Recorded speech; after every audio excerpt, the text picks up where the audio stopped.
Good morning student. Class 12 का fourth lesson कर रहे हैं बेटा पहलवान की ढोलक, जिनके लेखक हैं फणीश्वर नाथ रैन। हमने कल तक किया था कि जब श्यामनगर के मेले में चांद सिंह आए अपने गुरु के साथ आए भी होते हैं और वो दंगल में सभी को चुनौती दे रहे हैं। एक शेर की तरह वो धाड़ रही बीच बीच में, और कोई भी व्यक्ति उसे कुश्ती लड़ने के लिए तैयार नहीं है, क्योंकि वह एक शेर के समान दिखाई देता है, बहुत ही शक्तिशाली पहलवान दिखाई देते हैं, तो उसे के लड़ने के लिए कोई भी व्यक्ति तैयार नहीं होता है। तो उसी समय पहलवान लूटन सिंह भी वहाँ पर आया हुआ होता है और वो शेर के बच्चे को चुनौती दे देता है लड़ने के लिए। तो उसमें वृद्ध राजा साहब भी उससे सोच ही रहे थे कि मैं पहलवान लूटन सिंह को कहूँ से लड़ने के लिए, लेकिन उससे पहले ही लूटन सिंह ने शेर के बच्चे को चुनौती दे दी है। और दोनों के अंदर किस प्रकार से युद्ध होता है उसके बारे में बताया था। आगे हमारा शांत दर्शकों की भीड़ में खलबली मच गई। पागल है मरा ए मरा, मरा मरा पर वारे बहादुर लूटन बड़ी सफाई से आक्रमण को संभाल कर निकल उठ खड़ा। सबसे पहले ये हमारे यहाँ से लेकर के यहाँ तक गद्यांश हैं, प्रश्न करते हैं। प्रस्तुत पद्यांश हमारी हिंदी की पाठ्य पुस्तक सिद्धि आरोप भाग 2 में संकलित पहलवान की ढोलक नामक पाठ से ली गई है। इनमें इनके लेखक फणीश्वर नाथ हैं। इन्होंने इन पंक्तियों में श्यामनगर के दंगल में प्रसिद्ध पहलवान चांद सिंह के साथ लूटन किस प्रकार से उसे चुनौती जब दे रहा होता है तो सभी लोग उसे आश्चर्य में पड़ जाते हैं, उसके बारे में बताते हुए कहते हैं और वो उसे क्या क्या कहकर पुकारे हैं।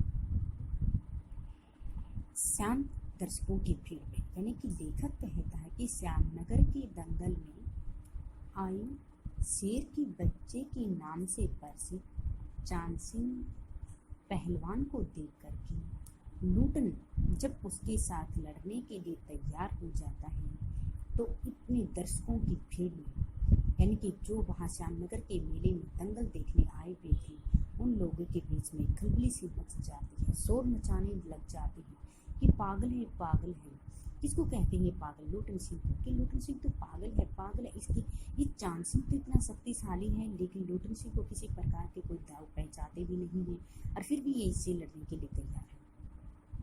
तो उसमें दर्शकों की भीड़ में खलबली मच जाती है और सभी आश्चर्य में पड़ जाते हैं और सभी लोग उसे पागल है, यह मर जाएगा, ऐसे शब्दों का हाहाकार कर रहे हैं। वारे बहादुर लूटन बड़ी सफाई से आक्रमण को संभाल कर निकल कर उठ खड़ा। उसी समय लेकिन चांद सिंह के आक्रमण को लूटन सिंह ने बड़ी सफाई से संभाल लिया।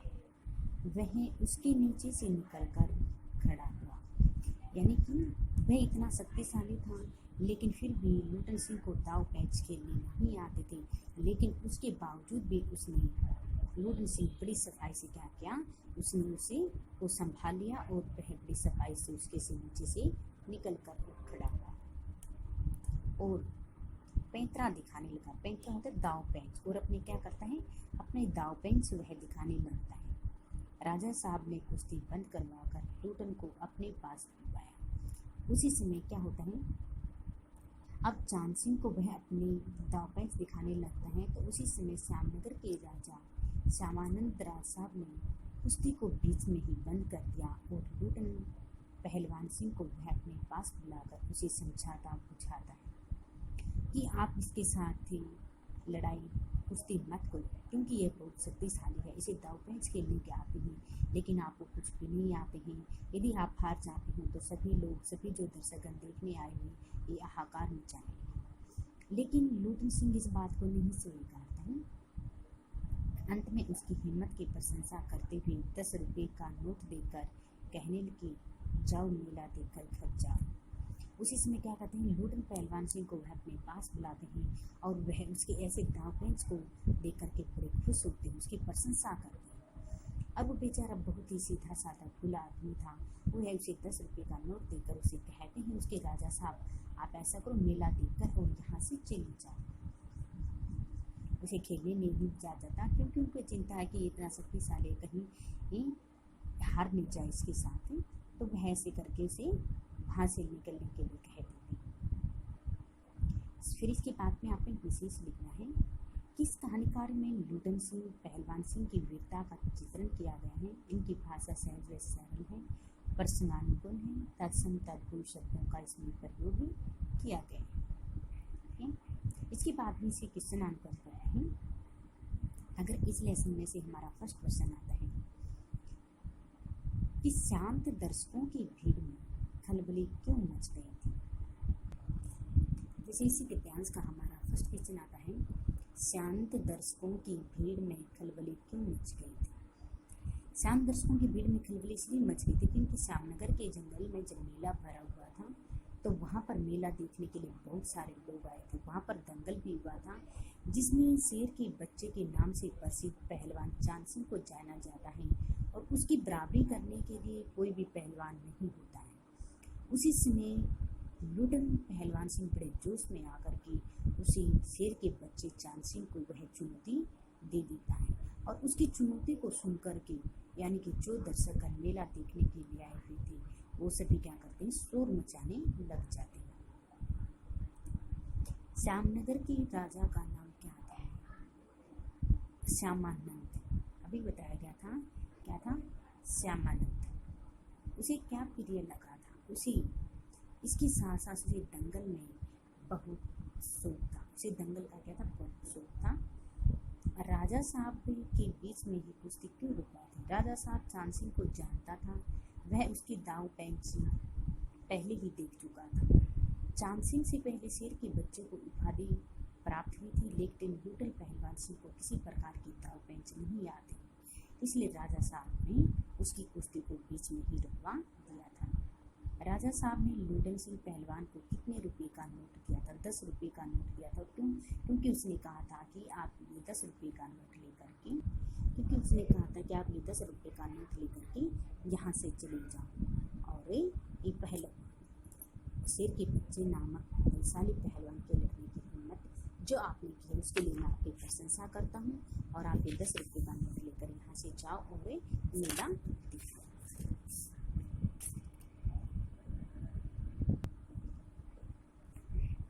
नहीं सरकार, लड़ेंगे, हुक्म को सरकार। यानी कि फिर भी कहते कि नहीं सरकार, आपने इस कुश्ती को बीच में क्यों रुकवा दिया, हम इसके साथ लड़ेंगे, हुक्म करो हमारा। तुम पागल हो जाओ, तुम पागल हो जाओ। यानी कि फिर राजा साहब से क्या कहते हैं लूटन से, आप यहाँ से जाओ, तुम पागल तो नहीं हो, आप इसकी दाव पेंच को नहीं जानते। यानी कि इसको शेर इसलिए ही शेर के बच्चे की उपाधि का नाम दिया गया है क्योंकि बहुत ही शक्तिशाली है, हर प्रकार के दाव पेंचों को जानता है। इसका मुकाबला करने के लिए कोई भी व्यक्ति नहीं है और आप किसी तरह के कोई दाव पेंच नहीं जानते हो, फिर भी आ गए। मैनेजर साहब से लेकर सिपाही तक की ने धमकाया, देह में गोशत में लड़ने चला शेर के बच्चे से, सरकार इतना समझा रही है। यानी कि सभी, यानी कि मैनेजर साहब भी और सिपाही भी सभी उसी लूटन पहलवान सिंह को क्या कहते हैं कि देह में तो कुछ है नहीं, इतनी कमज़ोर हो आप और आप किसे लड़ने के लिए, शेर के बच्चे के साथ लड़ने के लिए चले जो इतना शक्तिशाली है और आपके राजा आपको इतना समझा रहे हैं कि आपको ये बात कोई समझ में नहीं आ रही। सभी उसे क्या कहते हैं, लूटन पहलवान सिंह को धमका रहे हैं। दवाई सरकार, पत्थर पर माथा पटक कर मर जाऊंगा, मिले हुक्म, वह हाथ से गिड़गिड़ाता रहा, जोड़ करके गिड़गिड़ाता रहा। यानी कि फिर भी लूटन क्या कहता है कि हाथ जोड़कर उसके सामने बार बार गिड़गिड़ा रहा है कि राजा साहब, आप मुझे एक बार लड़ने दीजिए, आप एक बार मुझे हुक्म दीजिए, मैं इसके साथ लड़कर आपको दिखा सकता। भीड़ अधीर हो रही थी। भीड़ अधीर यानी कि शोर शराबा मचा हुआ था, वहाँ पर बाजें बंद हो गई थी। पंजाबी पहलवान की जयामत क्रोध से व्याकुल होकर लूटन पर गाड़ियों की बौछार कर रही थी। दर्शकों की मंडली उत्तेजित हो गई थी। ये भी हमारा गद्यांश है जिसकी 7% व्याख्या आती है जहाँ से लेकर के यहाँ तक। सबसे पहले हमें इसका भी प्रसंग लिखना है कि इन पंक्तियों में इसकी कवि फणीश्वर नाथ रैणु जी किस चीज़ का वर्णन करते हुए कहते हैं कि जब राजा साहब दुर्जन सिंह की कुश्ती को बीच में ही छुड़वा देते हैं और उसको देख करके सारे जमा जो भीड़ होती व्याकुल होती दुखी होती। जब राजा साहब ने यानी कि बीच में ही भीड़ को रुकवा दिया है, उसमें वे बहुत ज़्यादा क्रोधित थे, तो इन रुकवा दिया था तो उसमें जो सारी भीड़ है वह बहुत व्याकुल हो रही होती है, उसके बारे में बताया गया है। फिर इसके बाद में इसकी व्याख्या लिखी है कि भीड़ अधीर होती है। इसमें इसके कवि फणीश्वर नाथ रहीम जी कहते हैं कि जब कुश्ती को बीच में छोड़कर ही लूटन सिंह दंगल से बाहर निकाल दिया जाता है और वह लड़ना चाहता था, लेकिन उस समय उसके साहब ने उसे आज्ञा नहीं दी लड़ने की, तो उसमें यानी कि दर्शक गणों की जो भीड़ उसे देखने के लिए इतनी व्याकुल हो रही थी, वह क्या था बहुत ज़्यादा दुखी हो जाती है कि वहाँ पर जमा भीड़ उस बात को देख करके बहुत ज़्यादा व्याकुल हो रही है। उसमें यानी कि जो बाजे ढोल बाजे बजने लग रहे थे वो भी बंद करवा दिए गए। कुश्ती के साथ साथ में वो ढोल बाजे भी बंद करवा दिए गए हैं। पंजाबी पहलवान की जमायत एकत्र, यानी कि पंजाबी कौन था, जो पंजाब से आया वहाँ शेर का बच्चा चांद सिंह था, उन पहलवानों की जमायत का समूह, उन पहलवानों का समूह भी क्रोध से पागल हो रहा है कि बंद करवा देंगे। तो उस समय क्या होता है, उस सारी भीड़ की व्याकुलता में कुश्ती के दोबारा से होने का इंतजार कर रहे सभी लोग ये कहते कि दोबारा से कुश्ती करवाई जाए, दोबारा से कुश्ती करवाई जाए। लेकिन श्याम साहब जो होते हैं, श्यामानंद साहब इस बात के लिए खुश नहीं होते हैं, तो उस समय क्या करते हैं, सभी लोग दोबारा से कुश्ती का इंतजार कर रहे होते हैं और पहलवानों का जो समूह होता है वो बहुत से पागल हो चुका होता है और सभी लोग क्या करें, उन लूटन पहलवान सिंह को गंदी गंदी गालियाँ दे रहे हैं, यानी कि उसी गालियों की बार बार पूछताछ कर रही हैं।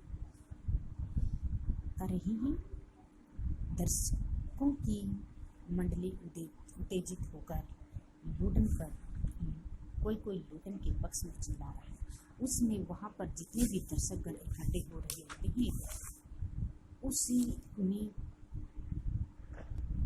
उस श्यामनगर के दंगल में सभी व्यक्ति व्याकुल होकर के क्या कर रहे हैं, अपनी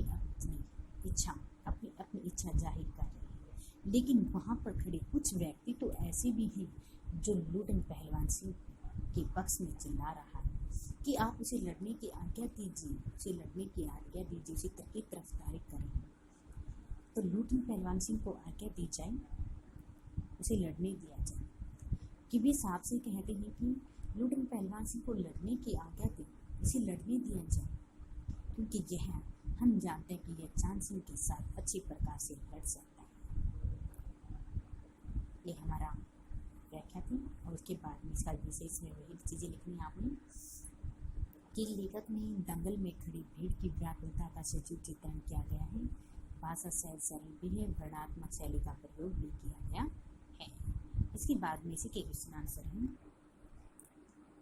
फर्स्ट क्वेश्चन जैसे भीड़ अधीर क्यों हो रही थी, कि लूटन पहलवान सिंह दवारा शेर के बच्चे के नाम की प्रसिद्धि पहलवान के साथ सुन करके, लड़ने की बात को सुन करके वहाँ पर दंगल में आए हुए सभी लोग इकट्ठे हो जाते हैं। बाजे बंद क्यों किए गए थे, कि लूटन पहलवान सिंह की घोषणा सुनते ही बाजे भी बंद करवा दिए गए थे। दर्शकों की भीड़ उत्तेजित क्यों हो रही थी, दर्शकों की भीड़ इसलिए उत्तेजित हो रही थी क्योंकि प्रसिद्ध पहलवान लूटन सिंह को लड़ने की आज्ञा दी जानी चाहिए। लूटन के पक्ष वाले चिल्लाकर क्या कहते हैं, लूटन के पक्ष वाले बार बार चिल्लाकर ये बात कह रहे थे कि लूटन पहलवान सिंह को लड़ने दिया जाए, उसे लड़ने की आज्ञा दी जाए। अपनी प्रतिद्वंदी की शक्ति का अंदाजा उसे मिल गया था। विवश होकर राजा साहब ने आज्ञा दी थी, लड़ने दो। बाजे बजने लगे, उसी समय क्या कहते हैं, वह अपनी प्रतिद्वंदी के साथ उसे लड़ने के राजा साहब पहलवान लूटन सिंह को आज्ञा दे देते हैं और विवश होकर क्या हुआ, विवश होकर राजा साहब ने उसे आज्ञा दी कि लड़ने दो, और उसी समय क्या होता है, बाजे बजने शुरू हो जाते हैं। दर्शकों की फिर उत्तेजना फैली, दर्शकों के अंदर फिर एक उत्तेजना उत्साहपूर्वक फैली, कोलाहल बढ़ गया, उनकी सब और क्या होता है, शोर मचने लगा। मेले के दुकानदार को अपनी दुकानों को बंद करके तोड़ी। चांद सिंह की जोड़ी चांदी सिंह की कुश्ती हो रही है, हो रही चट धा खींचता चट धा खींचता। भरी आवाज में एक ढोल जो अब तक चुप था बोलने लगा। वह कहता कि सभी और क्या था, यानी कि आवाज़ें आ रही थी, शोर मच रहा था कि चांद सिंह के साथ ही चांद सिंह लड़ रहा है और ये एक तरह शक्तिशाली पहलवान सिंह को हरा देगा। उसी समय पहलवान सिंह लूटन सिंह के पक्ष में कोई भी व्यक्ति नहीं बोल रहा था। उसी समय बाजे भी बंद हुई थी और उसी समय बाजे भी क्या थे, बंद हो रही थी। भरी आवाज में सिर्फ एक ढोल चुप था, सब बोल रही थी। और उसका तो साथी कौन है? पहलवान सिंह का साथी केवल एक ढोल ही है। ढाक बिना ढाक बिना ढाक बिना, अर्थात वापट्टे वापट्टे वापट्टे।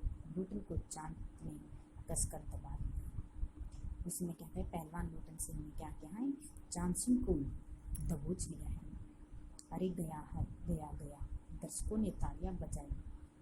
हलवा हो जाएगा, हलवा हो, हंसी खेल, शेर का बच्चा बच्चू। सभी लोग क्या करते हैं, तालियां बजा रहे हैं। जब पहलवान सिंह लूटन सिंह को दबोच लेता है, उसी समय चारों तालियां बजने लगते हैं, सिर्फ हंसने लगती है। चट घिड़दा चट घिड़दा चट घिड़दा, मत डरना मत डरना। उसी समय उसके कानों के अंदर उसके ढोल की आवाज़ सुनाई पड़ रही है कि आप डरो मत, आप डरो मत, आप डरो मत, आप जीतोगे। कौन साथ दे रहा है उस समय? केवल एक ढोल ही उसका साथ दे रहा है। लूटन की गर्दन पर केहूनी डालकर चांद को चित करने की कोशिश कर रहा था। वहीं दफना दे, यानी कि लूटन की गर्दन पर कौन? शेर का बच्चा क्या कर रहा था? लूटन पहलवान सिंह की गर्दन पर कोहनी डाले हुए था। वो सोचता था कि इसे यही समाप्त करेगा। वही दफनाते बहादुर बादल सिंह अपने शिष्य को उत्साहित कर रहा था। बादल सिंह कौन था? चांद सिंह का गुरु। और बादल सिंह अपने शिष्य को क्या कर रहा था? बार बार उत्साहित कर रहा था, आप इसे पटको, आप इसे पटको, अच्छे से। लूटन की आंखें बाहर निकल रही थी, उसकी छाती फटने को हो रही थी। जामत राजवट मोहम्मद चांद सिंह के पक्ष में था। सभी चांद को शाबाशी दे रही थी। लूटन के पक्ष में सिर्फ उसकी ढोल की आवाज़ ही थी। वे कहते कि उस समय वहाँ पर जितने भी दर्शकगण थे सभी क्या थे, चांद को ही। उसके शिष्य तो दे रहे थे, उसके साथ में आए उसके जो पहलवान थे वो भी उसको शाबाशी दे रही थी, लेकिन मेरे साथ वहाँ पर मुझे उत्साहित करने के लिए कोई भी नहीं था। मेरे साथ उस समय केवल मेरा ढोल ही था, मेरे पक्ष में केवल मेरा ढोल ही था, जिसके ताल पर वह अपनी शक्ति का दांव पैंच की परीक्षा दे रहा था। उस समय केवल वह अपने ढोल की आवाज़ पर ही लूटन सिंह क्या कर रहा था, अपने दांव पैंच उसके साथ खेल रहा था, अपनी हिम्मत को केवल उसके साथ बढ़ा रहा था। अचानक ढोल की एक पतली आवाज़ सुनाई पड़ी, धाक धीना तिरकट धीना, धाक धीना तिरकट धीना। यानी कि लूटन को स्पष्ट सुनाई दे रहा था कि ढोल उसे कह रहा, दाव काटो, दाव काटो, बाहर हो जाओ, दाव काटो, हो जाओ। यानी कि बार बार उसे उसके ढोल की उसे ये आवाज़ें सुनाई दे रही थी। लोगों के आश्चर्य की सीमा नहीं रही, हैरान रह गए सभी लोग। लूटन दाव काट कर बाहर निकला। जब उसे अपने ढोल की आवाज़ उसे ये सुनाई दे रहे थे कि आप ऐसे दाव पैंचों को काटो और इसे बाहर निकलना, उसमें वे क्या करते हैं, चांद सिंह को हरा करके वो दाव पैंच के साथ बाहर निकलना था। सब लोग हैरान रह जाते हैं, अरे इसे तो कोई दाव पैंच खेलने तक भी नहीं आते, ये चांद सिंह के साथ कैसे सफल हो गए लड़े। तो उसी समय क्या करते हैं, आश्चर्य में पड़ जाते हैं जब लूटन दाव काट कर बाहर निकला और तुम लपक कर उस चांद की गर्दन पकड़ ली। और क्या किया उसने, तुरंत ही चांद सिंह की गर्दन को वह पकड़ लेता है। वारे मिट्टी के से अच्छा बाहर निकल आया, इसलिए तो जन्मत बदल रहा है। वह कहते कि आप अच्छा, वह कहते कि मिट्टी के शेर मानता है, वो शेर के धाड़ रहा था। वे कहते हैं कि तुमने अपनी मिट्टी की लाज रख ली है। कि कौन कह रहा है, ये राजा साहब उसे कह रहे हैं। और सारा समय क्या कर बदल चुका है। मोटे को घोड़ी आवाज़ वाला ढोल बज रहा है। यानी कि उस समय क्या होता है, मोटी मोटी आवाज़ में उसका ढोल बज रहा है। चटाक झटता पटक दी उठा पटक दी, यानी कि बार बार उसके कानों में उसके ढोल की आवाज़ सुनाई पड़ रही है कि आप चांद को उठाओ और पटको, आप चांद को उठाओ पटको। और उसमें केवल वही आवाज़ ने उसका साथ दिया, केवल उस ढोल ने उसका साथ दिया। लूटन ने चालाकी से दाव पर चोट लगाकर चांद को जमीन पर देखा। उसी समय क्या होता है, जब उसके कानों के अंदर यह आवाज़ सुनाई पड़ती है तो उसी समय क्या करता है, वह चांद सिंह को उठाता है और पटाक दे जमीन पर पटक देता है। धीना धीना धीना अर्थात चित करो, यानी किसे समाप्त करो, उसके समाप्त करो, मारो उसको। लूटन ने अंतिम जोर लगाया, चांद सिंह चारों खाने चित हो रहा है। उसी समय यानी कि लूटन ने अपनी जोरदार शक्ति के साथ चांद सिंह को उठाया और वह जमीन पर उसे पटक देता है। धा गिरता वाह बहादुर वाह बहादुर वाह बहादुर। उसमें क्या कर रही हैं, उसमें उस लूटन सिंह का ढोल उसे शाबाशी दे रहा है, वारे बहादुर लूटन सिंह, वारे बहादुर लूटन सिंह, वारे बहादुर लूटन सिंह। जनता यह स्थिर नहीं कर सकी कि किसकी जय ध्वनि की जाए। उसमें सारी जनता सहम जाती है। मुझे अफसोस कर रही है कि हम किसकी जय जयकार लगाएं, क्योंकि पहले तो सारी की सारी जो जनता किसकी तरफ थी, चांद सिंह की तरफ थी। ध्वनि लगाएं, फलते हैं अपनी अपनी इच्छानुसार। किसी ने माँ दुर्गा की, महावीर जी की, कुछ ने राजा श्यामानंद की जय ध्वनि की। अंत में सम्मिलित जय से आकाश गूंज उठा। उसमें क्या थी, कोई माँ दुर्गा की, कोई महावीर की, कोई उसके राजा साहब श्यामानंद जी की जय जयकार लगा रहा है। और कुछ समय के पास पूरे के पूरे आकाश में भी जोरदार ध्वनि होने लगती है। आकाश भी गूंज उठा होता है उनकी किलकारियों से, ध्वनियों से। विजय लूटन कुत्ता फादकता तोड़ ठोंकता सबसे पहले बाजी वाले की ओर दौड़ा और ढोलों को श्रद्धापूर्वक प्रणाम किया। उस समय क्या किया, लूटन सिंह जीतने के पास सबसे पहले किसके पास जाता है, पहलवान ढोल को। उस समय वह ढोलों वालों के पास जाता है, क्योंकि उसका साथ देने के लिए केवल कोई नहीं था, जब वो ढोल वाले ही थे जो बार बार उसके ढोल की आवाज़ सुनकर उसका पैंच वो खेल रहा था। तो सबसे पहले लूटन सिंह उनके पास जाता है और उनको प्रणाम करता है, क्योंकि वह उन्हीं की वजह से उसकी जीत हुई। फिर दौड़कर उसने राजा साहब को गोद में उठा लिया। फिर दौड़कर क्या किया, उसने अपने राजा साहब श्यामानंद को अपनी गोद में उठा लेता है। राजा साहब की कीमती कपड़े मिट्टी में सन गए। मैनेजर साहब ने आपत्ति की, हे अरे रे, किंतु राजा साहब ने स्वयं उसे छाती से लगाकर गदगद होकर कहा, जीते रहो बहादुर। उसी समय क्या होता है, वह कहते हैं कि जब उसके कपड़े राजा साहब ने जो उसे पहनने के लिए कपड़े दे दिए थे वो भी गंदे हो चुके होते हैं, लेकिन क्या करता है राजा साहब अपने शिष्य को क्या करता है, अपने गले से लगा लेता है। वो बड़ा खुश होता है, उत्साहित होता है और उसे कहते हैं, जीते रहो मेरे बहादुर, तुमने अपनी बेटे की लाज रख ली। क्योंकि मैं इस चिंता में था कि कहीं तुम हार नहीं जाओ और हमारी बेटे की लाजें, तो तुमने मेरी मिट्टी की लाज रख रहे, मेरा मान सम्मान रख लिया है, इसलिए हे मेरे पुत्र तुम जीते रहो। पंजाबी पहलवानों की जमायत चांद सिंह की आंखें पोंछ रही। उसी समय क्या कहते कि यानी कि जो पंजाब से आए हुए पहलवान सिंह थे, जमायत पहलवानों का जो समूह था, वह चांद सिंह की आंखें पोंछ रहा, क्योंकि उस समय चांद सिंह की आंखों में आंसू आए होते, क्योंकि आज तक चांद सिंह को हराने के लिए कोई भी नहीं आगे आया है। लेकिन आज इसने एक तुच्छ व्यक्ति ने से जिसे दाव पैंच वगैरह खेलने कुछ भी नहीं आती, इतना कमजोर है, आज उसने चांद सिंह को हरा दिया है। तो उसमें उसकी आंखों में ये बातें सुनकर आंसू आ रहे हैं और उसके पहलवान चांद सिंह के पहलवानों का जो समूह होता है उसकी आंखें पोंछ रहा है।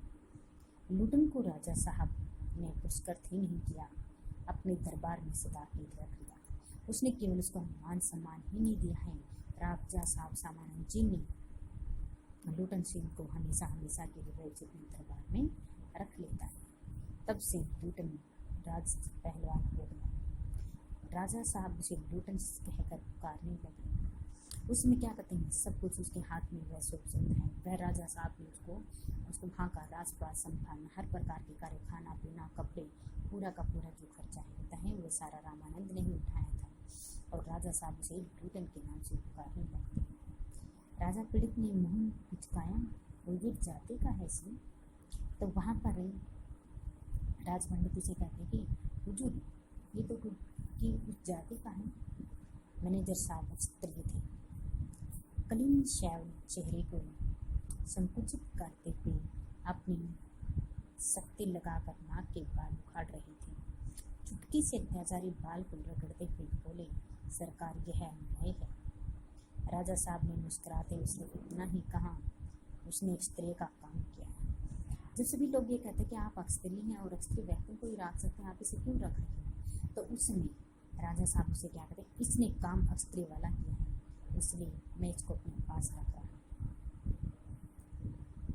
उसी दिन से लूटन पहलवान की कीर्ति दूर दूर तक फैल गई। पौष्टिक भोजन और व्यायाम तथा राजा साहब की स्नेह से अपनी प्रसिद्धि में चार चांद लगा दी। ये हमारा गद्यांश है। इन पंक्तियों में भी उनकी कवि फणीश्वर नाथ रैनी ने बताया कि जब लूटन सिंह ने शेर के बच्चे के नाम से प्रसिद्धि चांद सिंह पहलवान सिंह को दंगल के अंदर हरा दिया था, उसमें उनकी जो प्रशंसा होती है, उनका जो यश होता है, वह चारों तरफ पे फैल जाता है। फिर इसके बाद में इसकी व्याख्या कि इसमें इसके लेखक ने कहा है कि श्यामनगर की दंगल में जब लूटन पहलवान सिंह ने शेर के बच्चे के नाम की प्रसिद्धि को हरा दिया है, तो उस समय उसकी ऐसी प्रसिद्धि को देख करके लूटन पहलवान सिंह की ऐसी कीर्ति प्रसिद्धि को देख करके चारों तरफ उसका यश फैल गया है। उसकी चारों तरफ प्रशंसा होने लगी है। लूटन पहलवान की कीर्ति के चर्चे होने लगे हैं चारों तरफ, उसकी चर्चे होने लगे हैं और वह अपने गांव तथा आसपास के आंचल में बहुत प्रसिद्ध हो गया। फिर उसकी वीरता को देखकर राजा साहब की स्नेह दृष्टि और भी अधिक बढ़ गई है।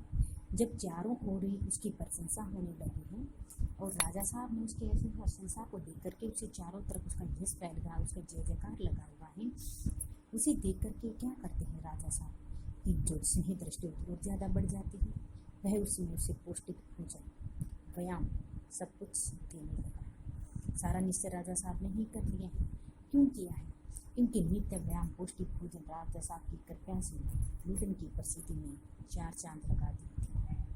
चार चांद लगने से सारा सब कुछ खर्चा रामानंद जी ने ही उठाया था। इसका सबसे बड़ा परिणाम यह हुआ कि कुछ वर्षों के आसपास में चांद लगा दिए। इस वर्षों में अपने एक एक करके सभी नामी पहलवानों को नीति सुहाकर आसमान दिखा दिया। इसका परिणाम क्या हुआ? कुछ वर्षों में उसने आसपास के सभी प्रसिद्ध पहलवान, आसपास में क्या है, जितने भी प्रसिद्ध पहलवान थे, लूटन सिंह ने एक एक करके उन सभी प्रसिद्ध पहलवान को हरा देता, मिट्टी में मिला देता है। और उसके बाद में जब एक एक नामी पहलवानों को, जो इस संसार के अंदर नामी पहलवान माने जाते हैं कि इस संसार में इनके अलावा कोई भी इतना शक्तिशाली पहलवान नहीं है, लेकिन कुछ समय के पश्चात लूटन में उनको भी हरा देता है, तो उसकी प्रशंसा, उसकी प्रसिद्धि चारों तरफ बढ़ जाती है, जिसे देखकर, उसकी ऐसी प्रसिद्धि को देख करके उसके गुरु रामानंद भी बहुत ज़्यादा खुशी हो जाते हैं। इसके बाद में इसका प्रसंग विशेष वही कि लेखक ने लूटन पहलवान सिंह की कीर्ति के बारे में बताया गया। भाषा सहज सरल है, काव्यात्मक शैली का प्रयोग किया गया है। इसके कुछ नाम सर हैं। वैसे यदि इसी में से प्रश्न आता हमारा, लूटन सिंह की कीर्ति किस दिन फैली थी? जब लूटन सिंह ने चांद सिंह को हराया था, उस समय उसकी जो प्रसिद्धि होती है चारों तरफ है। अगला प्रश्न बनता है कि लूटन सिंह पहलवान प्रसिद्ध क्यों हो गया? कि लूटन पहलवान सिंह प्रसिद्ध इसलिए हो गया था क्योंकि उसने शेर के बच्चे के नाम हमको प्रसिद्धि दी थी, हरा दिया था। लूटन सिंह की प्रसिद्धि में किसने चार चांद लगा दिए थे? लूटन सिंह की प्रसिद्धि में उसके पौष्टिक भोजन और व्यायाम में तथा राजा साहब की स्नेह दृष्टि ने चार चांद लगा दिए थे। लूटन सिंह प्रसिद्ध पहलवान को हराने के बाद क्या किया गया? लूटन सिंह की प्रसिद्धि पहलवान को हराने के कुछ वर्षों के बाद में उसने एक एक करके सभी नामी पहलवानों को हरा दिया था। उपयुक्त गद्यांश से आए व्यवहारों का अर्थ कीजिए। चार चांद लगाना, खूब प्रसिद्ध होना, मिट्टी सुखाना, हरा देना। ये हमारे इसके गद्यांश के क्वेश्चन आंसर थे। अब जितना हमें पढ़ा है उसके क्वेश्चन आंसर है। देखिए जैसे लुटन सिंह मेला देखने कहाँ गया था? श्यामनगर के दंगल में मेला देखने के लिए गया था। वहाँ पर उसने क्या किया था? वहाँ पर उसने पहलवानों की कुश्ती और दावपेच से प्रभावित होकर के उसने बिना सोचे समझे शेर के बच्चे चांद सिंह को चुनौती दे दी थी। लुटन सिंह चांद सिंह को हराने के पश्चात मेले में कैसे घूमता था? लुटन सिंह मेले में घूमते आंखों के रंगीन अखबरक पर चश्मा लगाता, हाथ में खिलौने नचाता, मुंह में पीतल की सीटी बजाता और हंसता हुआ चला जा रहा था। हैजे और मलेरिया से पीड़ित गांव के हत्या का चिंतन कीजिए कि हैजे और मलेरिया से पीड़ित पूरा का पूरा गांव शून्य हो चुका था, खाली हो चुका था। प्रतिदिन इस बीमारी के कारण घर में से लोगों में के अंदर खलबली मच गई थी। हर रोज की 2-3 लाशें उठती थी और कुछ समय के पश्चात देखा जाए तो धीरे धीरे पूरे का पूरा गांव ही समाप्त हो चुका था इस बीमारी के कारण। एक इसमें से बन सकता है कि लुटन पहलवान सिंह के चरित्र चित्रण का वर्णन कीजिए। सबसे पहले हम उसके व्यक्तित्व के बारे में बताते हैं कि लुटन सिंह पहलवान का वास्तविक नाम लुटन था। वास्तविक नाम लुटन सिंह ही था। पहलवान तो बाद में प्रसिद्ध हुआ था। लंबा चौगा अस्तनत पगड़ी चलता था। वह अपने माता पिता की इकलौती संतान थी, लेकिन 9 वर्ष की अवस्था में उसके माता पिता का देहांत हो गया था और बचपन में ही उसकी शादी हो गई थी। उसकी सास ने उसका पालन पोषण किया था और उसके क्या थे 2 बेटे थे। साहसी कि लुटन पहलवान सिंह अत्यंत साहसी भी था, सुडौल था, हट्टा कट्टा था, कभी किसी से घबराता नहीं। अपने साहस व बल के कारण उसने नामी पहलवान चांद सिंह को भी हरा दिया था। भाग्यहीन लुटन पहलवान सिंह साहसी होने के साथ साथ भाग्यहीन भी था, क्योंकि जब बचपन में उसके माता पिता उसे छोड़कर चले गए थे तो भाग्यहीन इसलिए भाग्यहीन भी था क्योंकि उसके छोड़कर के माता पिता चल बसे थे, लेकिन उसकी सास ने उसका पालन पोषण किया था। लेकिन बाद में वे दोनों भी बेटे और वो भी उसका शिकार हो गए थे और उसने श्यामनगर या दंगल कुछ निडर है। लुटन सिंह एक निडर पुरुष भी था। जब वह गांव में महामारी के कारण भयभीत होकर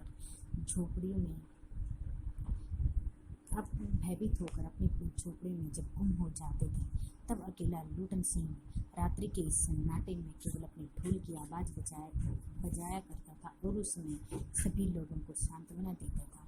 वह सभी लोगों को ये कहता था कि इस रात्रि के गहन अंधकार में आप अकेले नहीं हो, आपके साथ में भी सहयोगी। लुटन पहलवान सिंह होने के साथ साथ वह मानवीय संवेदनशील भी था। दुख सुख सभी गांव वालों में उसका साथ देता था।